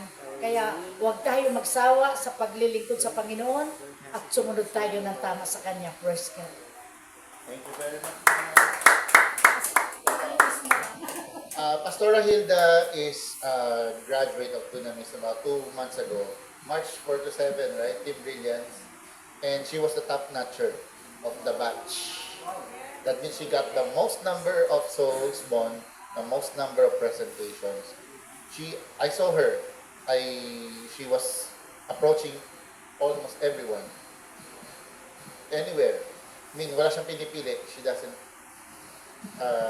choose whoever she will be talking to. And she's doing the presentation wholeheartedly. So again, she came here knowing that 3 days or 4 days of her business she will lose some profits. 4 days. She brought her puto that day, and then she was worried. She was very worried. But something about that, before coming here, she asked God if it is your will for me to be here, make it easy for me to come here, to come to Dunamis. So everything was smooth. It's so smooth. So, and then when she came back as monitor, here she is giving us what she did, what she learned from. Parang ako lang nahihirapan. English nga ako. Hindi, joke lang yan. Practice lang ako. Hindi, ako, tagal ko na kasi hindi kinabahan. Alam mo yung pag hindi ka na kinakabahan, hindi ka na tao. So, alam mo yung kabado ka. Pag kabado ka tapos you are not, kasi hindi mo alam yung mangyayaring kasunod. Paano pag alam mo lahat yung mangyayaring kasunod? Hindi ka nakakabahan. Ang sarap ng kabahan. Kasi hindi mo alam yung mangyayaring kasunod. But then again, ako kasi paulit-ulit na ito nangyayari. Kumbaga, pero it's different every time because of the participants. Amen. And I always come back, I always make sure that I enjoy it. Kasi hindi lang siya parang comedy bar na tatawa ka kahit hindi nag-crack ng joke. Kasi nakakatawa lang talaga. Lalo na kapag nag-deliver na kayo ng mga presentation nyo. Okay? Make sure that we're not going to laugh about your mistakes. We will laugh with you, not upon you, okay? Hindi namin kayo tatawanan. Tatawa lang kami kasabay mo. Kasi sasakit na yung katawan mo, kakatawa sa ginagawa mo. Alam mo na nga mali ginagawa mo, ulit-ulit mo pa rin ginasabi yung mali. So it's like you're committing the same mistakes again and again. It's so funny, it's so laughable. So para siyang nasa comedy bar ka na lang. So, my experience nyo din yun. Wala naman dito yung sinabing na na parang ano ba yan, napapahiya na ako, alis na lang ako, walang ganun. So, we don't embarrass people here. We want you to learn and make mistakes here than make mistakes outside. Okay? Yes, sir. I remember 69? 69? 48 Souls? souls. What? Presentations. Presentations, ma'am, and souls. 15 presentations. Hindi. I think not just So, that's on the first day. She was referring to the first day. First day, First day, 15. And then padagdag. The number of souls. So, ito rin, top-notcher din ito, si Pastor Arnel. Sobrang tahimik niya. Ngayon, pa-camera-camera na lang. Tapos, magpipicture siya. Kasi pipicturean kayo ng mga monitors eh. The monitors will take your pictures. Stealth mode. That means, while you're talking to somebody, kunwari nag-selfie lang siya, pag-picture niya sa sarili na, so stolen shot talaga yun. So, huwag niyo sasabihin, don't tell the person that you're talking to that, hey, that one is a pastor, is a monitor, doing a class of 3 days evangelism. Walang ganon, stealth mode nga eh. So, this is just to document you doing the evangelism, sharing the word of God. Anyway, oras na para tawagin si Sir Edison. Yeah, go ahead, sir. Introduce yourself.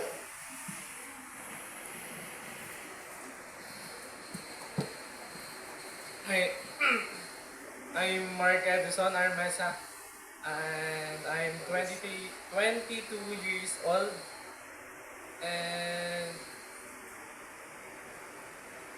I accept God in my life. I'm born again, I think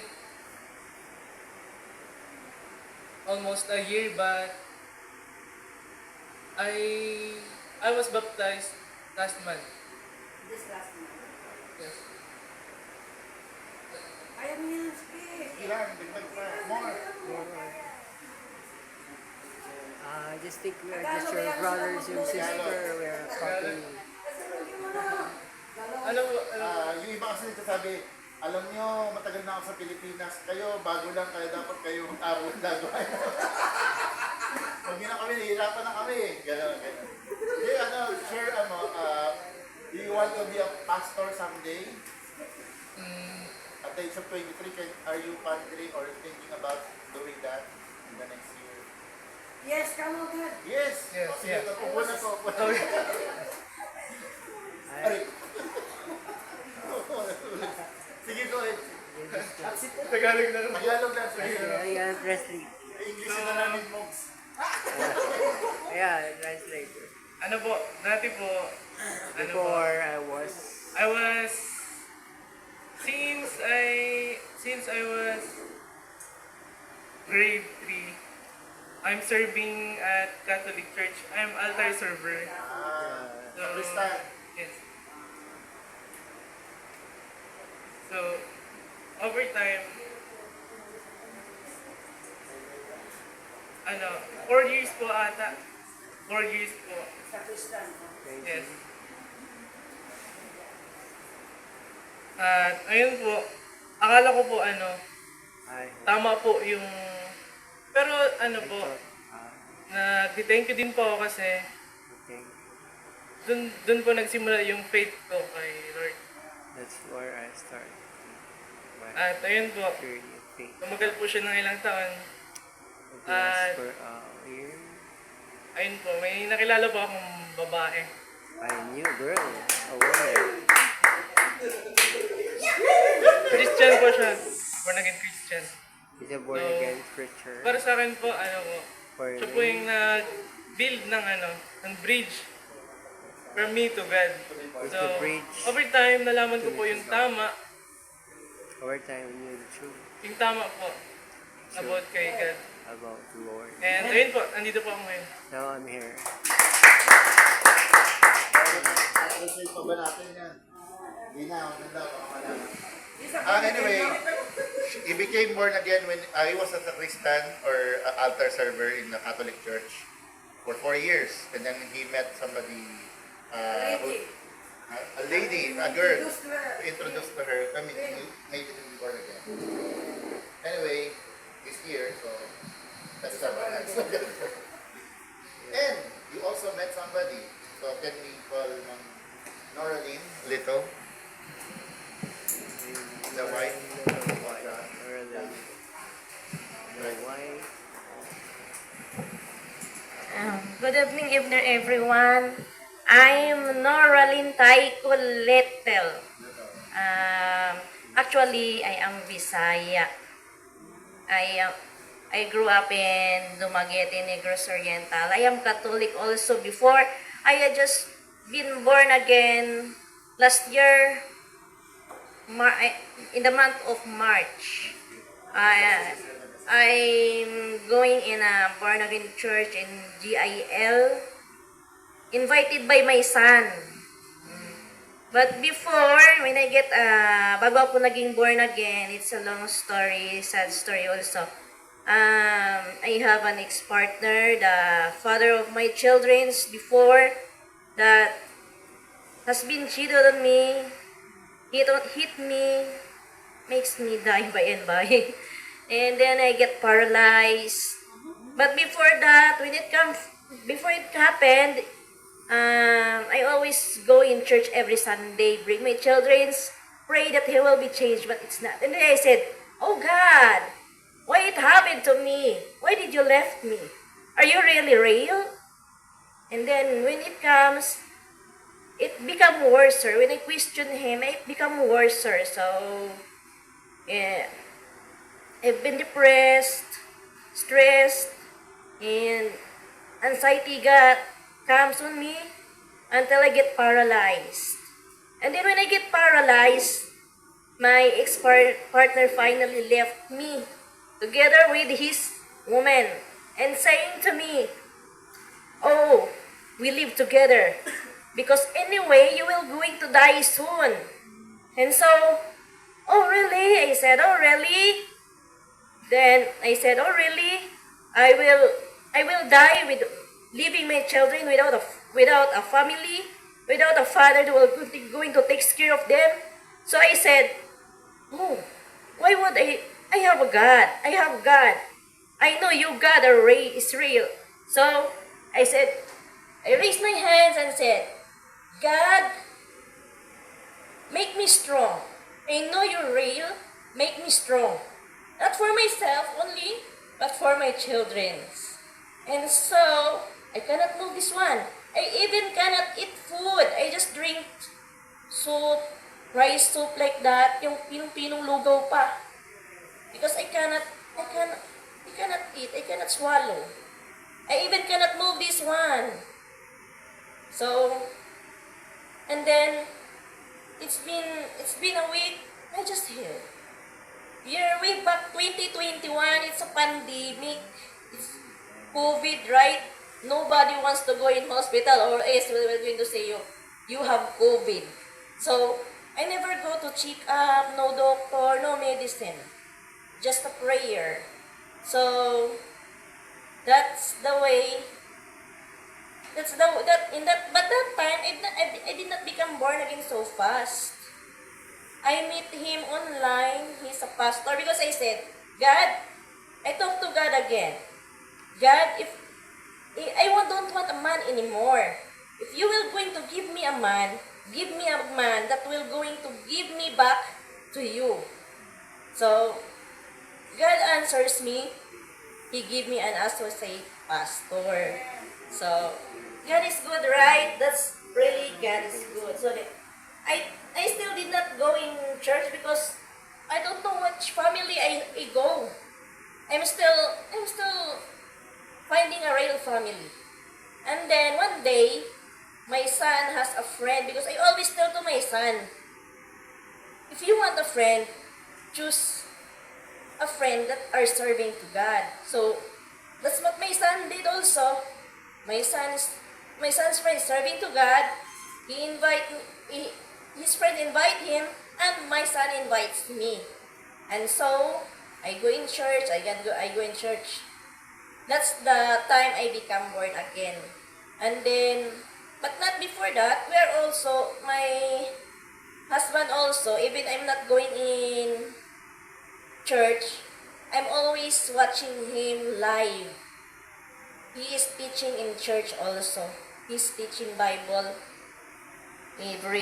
before the worship comes. So I'm listening also in that. So, and then I got my water baptized last month in the family camp in Songbok Mission Center. So that's all. Thank you, ma'am.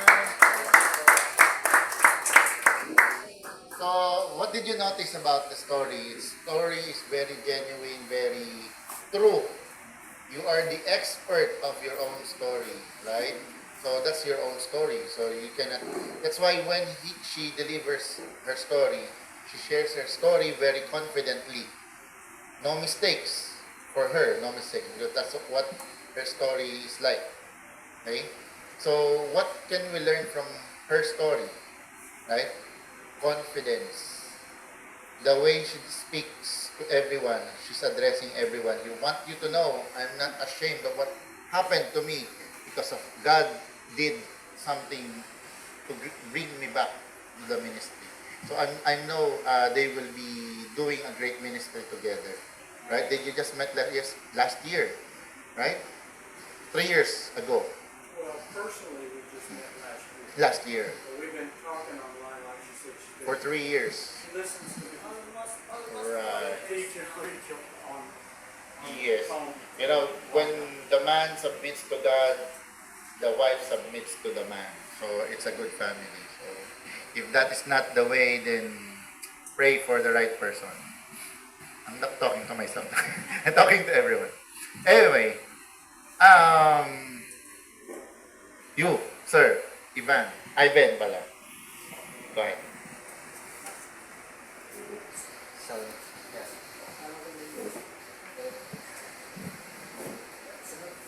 Let's party. Good evening, everyone. I'm Ivan. My full name is Ivan Soy Balgos Jr. and I'm from Bicol. I started attending in our church when I was a kid, in the age between 9 and 10, because our pastora came to our place and teach us Bible study. And I'm the one to the children.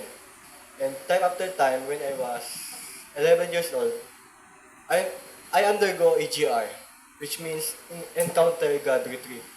And that was the first time I feel the presence of the Holy Spirit. And after that, I have been baptized in the age of 11 also, and I had two ministry, music ministry and children ministry. But after a year, the lockdown has been nawala. Nawala yung lockdown and naging face-to-face na yung classes and yung children ministry ko ay nawala kasi nga naging busy kami sa school. So, yung music ministry na lang ang nakukontinue ko. At hanggang ngayon, since I was 11 years old, until now I was 16 years old, I'm still Christian. And for my testimony, when I was grade 9 student, sobra ako sa soft drinks, sa mga noodles. My kidney got stone, we call it kidney stone. But by the grace of the Lord, last year until now, my kidney back to normal. And for tomorrow, I feel excited and nervous at the same time. Thank you.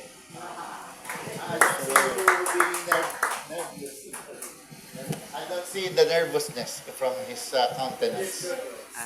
The nervous. Okay, pwedeng nervousin, huwag lang kabahan, huwag lang nervousin. Ano ba talaga? Alam nyo, hindi natin maipaliwanag pag kinakabahan tayo. Kinakabahan tayo dahil may gagawin tayong mali, o may nagawa tayong mali na ayaw nating matuklasan ng iba, o ayaw nating maulit yung pagkakamali na ginawa natin dati, or nakita nating nagkamali yung iba and we don't want the same, to commit the same mistake. Well, we become very nervous when we want to prevent another mistake from happening, repeating the same mistake. We saw the mistake of others, and then we want to not commit the same mistake, or we want to be perfect in the sight of everyone. We feel embarrassed if we make even a slight mistake, and it seems that we actually put some weight on that. But then again, here's the truth. Listen up. Even if you are the best, okay, you're best at what you do, you will be rejected. Can you repeat that? You will be rejected. But you will also be accepted. Okay? So, kapag ni-reject, what will you do? Go to the next person. Okay? Can you follow, sir? When you get rejected, can I go? Go to the next person. You need to learn how to be resilient. Okay? Do not think that when you get rejected, you don't take it personal. They are not rejecting you. They are rejecting God. Whoever is in God listens. Pastor Malu, sama si Marilo. Yes, so don't take it personally. Okay? So, meron na bang na-reject dito sa kanilang buhay kahit minsan? Ang sakit, no? Amen. Sakit. Pero lahat talaga mare-reject kahit gaano ka pa kagaling. Pero ang sinasabi ko, yung galing mo, gagaling ka tuwing na-overcome mo yung rejection. Diba? So, paano ba in-overcome yung rejection? Yet tuloy. Lemuel yet. Go ahead. Ikaw na. Nakikinig lang siya, hindi siya nag-ready. Ayun, so good evening po everyone. I'm Lemuel Yet from Bicol and I'm 17 years old. And to answer the question, when was I came born again? Way back June 2021. Yes, that's the year I've been born again. And previous year, 2024, the year when I was baptized. More. Share about your life. Share us your wealth. Share us about your how did you become born again? Who introduced you? First po, my sister. Ilang years na po siyang nag-a-attend and yun, siya po yung nag-invite sa akin. She invited me to sumama sa kanya sa church and doon, tuloy-tuloy na po. Let's call the sister. Nasaan yung sister? So, ate dito. Para support. Ang tumupo na bigla. Sige, next na ako. Si ano pangalan niya? Lerma. Lerma. Magkapatid. Okay, magkapatid. Hi, good evening, everyone. I am Lerma. Lerma. I am a product of Operations Christmas Child at the age of 8 years old. Operations Christmas Child. The Christmas time, December, December 24, your birthday. Christmas time. Na, hindi po. That was a DVBS. Ano? DVBS project. Children's Ministry. Para po sa mga children ministry po. Then after po nila mamigay ng gift, nagsa-start po sila na magturo sa mga kabataan. At yun, nag-start po ako ng 8 years old dahil po doon. At ayun,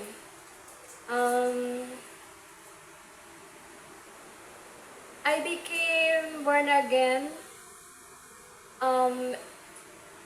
a year 2021. It was a pandemic. Doon po nag-start and until now, tuloy-tuloy.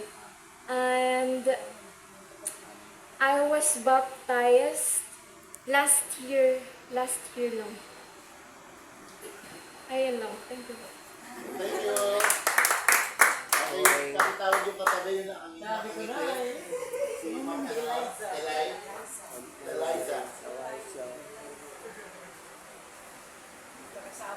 Yan. Sila yung ay sige sa likod niya.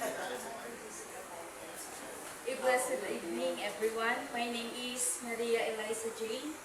I'm from BCFI Bicol. I'm 24 years old. I was the first Christian in our family. I became Christian when I was in grade 9. And also like her, I was a product of Samaritan Org or OCC, Operation Christmas Child Blessings po. So yun, actually I'm not good in communication. I experience, I isolate myself to my family. But Christ is good. Our Lord Jesus Christ, He renewed me. He restored my relationship with my family, with my auntie, my uncle, and even my nephews. And thank you. Thank you very much. Yung katabi po, si Ma'am Lani.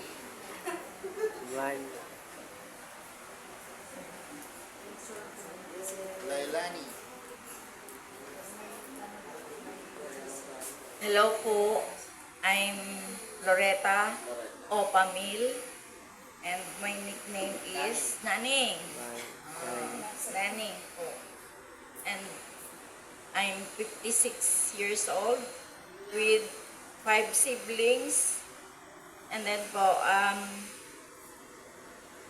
had, nabaptize po ako 1997 because of tita.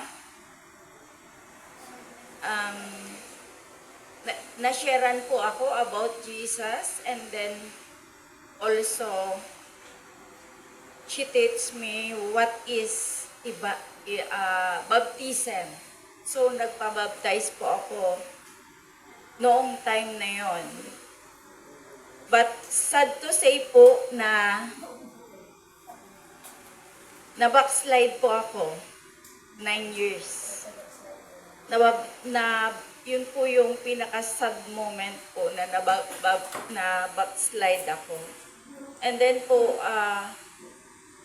in 2005, very longing na po ako sa Lord. Talagang, grabe na po yung paghahanap ko sa Lord noon. And then, pumupunta po ako sa simbahan ng Catholic, pero hindi ko masumpungan yung hinahanap ko doon, paglabas ko po, empty pa rin. And then one moment po, pumunta na ako sa church ng born again. Nagsabi po sa akin, born again yon. So, pumunta po ako doon, nag-church ako, and then, thanks God po na nasumpungan ko yung hinahanap ko. Then po, 2018, na-assign po ako sa church ni Pastor Fernan sa BCFI Luklukan Sur bilang katuwang. And then po, 2019, 2019,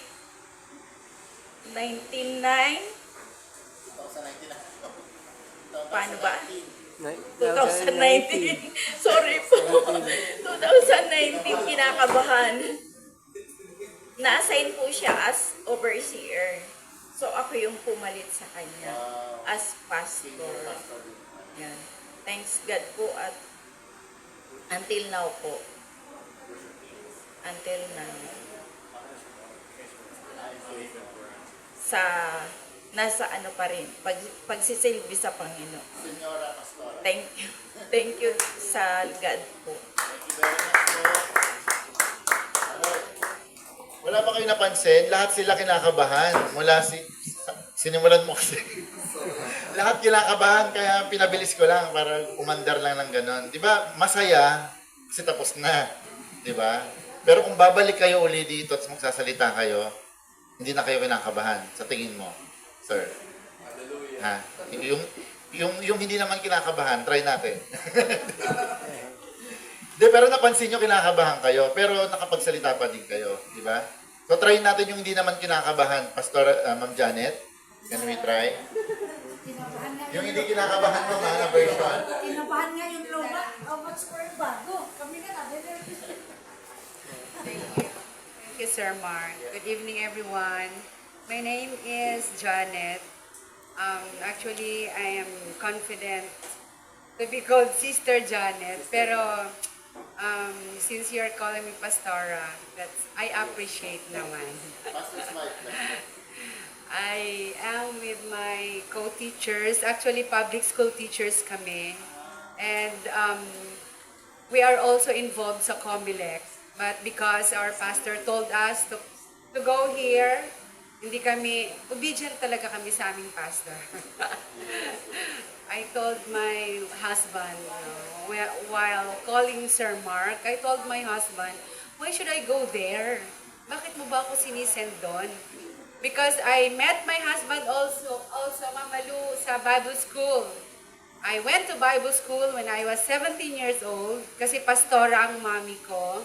I accepted Jesus as my personal Savior in the Sunday school. That's why I love those Sunday school teachers. I salute Sunday school teachers. And I took up Bachelor of Christian Education in Bible school. That time I met my husband there.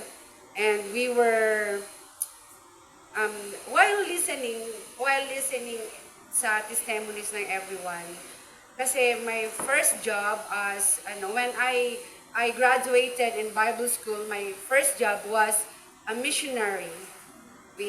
Sa Philippines, no? This is what I did before. I went with someone, with my friend. We were sent by twos kasi sa Bible. We go to places that we don't know. Especially sa mga bundok-bundok like Masbate. You know what I did that time when I was that young? Hindi ko na sabihin ilang taon ako. But wala pang 100. We go to churches who don't appreciate Christian education to the children. We go to churches that pastors, they are not closing actually children evangelism, but they are not active. So praise God, those years that we spend time with these churches, nagkaroon ng revival doon sa doon sa kanilang churches. So, we go to Baptist church, Methodist church, born again churches. We call that I love hearing those testimonies that they were born again when they were young. So, after my Bible school and after that missionary journey, I took up another course. That's why I went to teaching na sa school. And I also taught in other country. So that time, when I and Pastor Charlie realized that we are really called, no? Because siguro 5 years na hindi kami nag-pastor ng church, we went back to the church. We pioneered the church. And I'm very glad that the Lord called us back to Christian ministry. And we are very, very glad that the Lord had called us in children's ministry. We're pastoring a church, but kasi sa amin, we have feeding ministry na merong 50, 100 kids. That's why I am familiar with OCC. That's an organization that reaches poor churches, especially churches that are not in a big organization. Nagbibigay sila ng mga toneladang mga gifts, no, surprises sa kids. So, while listening to you, maybe the Lord, because I asked my husband, why are you sending me to Dunamis? Kasi nga, sabi ko, 30 plus years na tayong nag-i-evangelize, mayroon ng Sabi niya, there's something there. Go there. Sabi niya sa akin, ano bang something there? Ano bang nandun? So, he was very excited to tell me na galing siya dito at meron siya natutunan, but he did not tell me what is it. Kaya sabi ko, ano ba yun, Dad? Sabi niya, tuturuan ka doon, pumunta ka lang. So, hindi kami makapag-no, and he also told the congregation na punta kayo doon. So, my husband is very, very active na nag-i-invite ng mga tao, ng mga born again to go to Dunamis. So, I will pray with him na marami pang pumunta dito. That's why I am excited tomorrow. That's the start of the lesson. Kasi I believe the Lord had given me this time to be refreshed, to know more. Kasi nga mayroon tayong mga iba't ibang strategies. But I will be glad if you would allow me also, bukas, no? Pag nakakita ba ako ng bata, 1 point din yun. Yeah.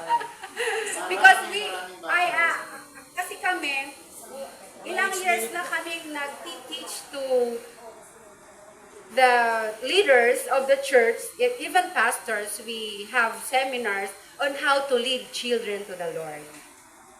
We have strategies, of course we pray, we have strategy. One of it is this, the GEM bracelet. So we have the Wordless Book and the James bracelet, and how to give to the children the gospel simply, that they can receive Jesus gladly, and they will understand it in a very simple way, that the Holy Spirit will be moving in their heart. We will not be, siguro, what I should say is that, mga makita natin, mga adults, no? But we should not be neglecting the children, because they are also souls that they need Jesus in their heart. So, if Sir Mark will be allowing me tomorrow, if I can also share with the kids, so, no? Pwede rin siguro. Ilang question? Hindi. Joke lang yun. Should attend our seminar. Don't be carried away. So, As long as they can think. As long as they can think. yeah, as long as they have soul and they are needy of salvation. As long as They understand. Kasi, Kilala niyo ba si Jesus? Jesus, opo, talo na sila. yeah. And they will gladly receive Jesus. May kwento ako sa inyo, ganyan. You know, Jesus in the Bible, no? Jesus said, huwag pigilan ng mga bata. Kaya nga, pag maiingay ang mga bata sa Sunday school or maiingay mga bata sa inyong church, you should love children. Okay. So, thank you so much. I have talked na so long. And sabi ni Pastor kanina, naman dyan, gusto kong pumunta dyan.